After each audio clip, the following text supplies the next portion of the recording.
ડેમને નર્મદાના નીરથી ભરવાનો નિર્ણય લીધા બાદ આજે સાંજ સુધીમાં આજી ડેમમાં નર્મદાના નીર પહોંચશે।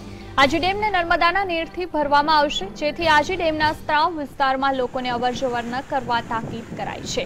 ઢોર ચરાવતા માલધારીઓ અને ગ્રામજનોને આ તાકીદ કરવામાં આવી છે। 29 મેએ વડાપ્રધાન નરેન્દ્ર મોદી રાજકોટમાં નર્મદા નીરના વધામણા કરશે। તો આજી ડેમ આજે નર્મદાના નીરથી ભરવામાં આવશે, ત્યારે આ અંગે વધુ માહિતી માટે જોડાયા છે સંવાદદાતા મયુર। મયુર, સાંજ સુધીમાં આજી ડેમમાં નર્મદાના નીર પહોંચશે, ત્યારે રાજકોટવાસીઓમાં કેવી ખુશી વર્તાઈ રહી છે? તેમાં જણાવ્યું કે રાજકોટવાસીઓ માટે આજી ડેમનું કંઈક ખાસ અલગ મહત્વ જ રહ્યું છે ને એક તરફ સરકાર દ્વારા જે પ્રકારે નર્મદાના નીરથી આજી ડેમ ભરવાનું આયોજન કરાયું છે, ત્યારે લોકોમાં ખુશી છે। તો બીજી તરફ જે સિંચાઈ વિભાગ છે તેના કાર્યપાલ ઇજનેર વિભાગ દ્વારા એક સૂચના જાહેર કરવામાં આવી છે કે આજી ડેમનો જે સ્ત્રાવ વિસ્તાર છે તેની અંદર લોકોની અવરજવર પ્રતિબંધિત કરાઈ છે। સાથે સાથે માલઢોર જે આજુબાજુના ગામથી લોકો ચરાવવા માટે લાવતા હોય છે તેને પણ પ્રતિબંધિત કરાયો છે। આજી ડેમની અંદર નર્મદાનું મોટા પ્રમાણની અંદર નીર આવશે।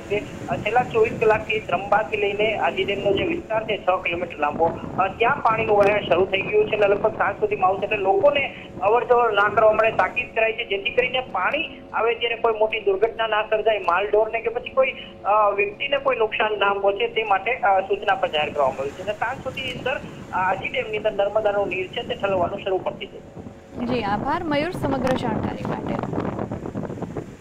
તો આજી ડેમના સ્ત્રાવ વિસ્તારમાં લોકોને અવરજવર ન કરવા માટે તાકીદ કરાઈ છે, કારણ કે સાંજ સુધીમાં આજી ડેમમાં નર્મદાના નીર પહોંચશે।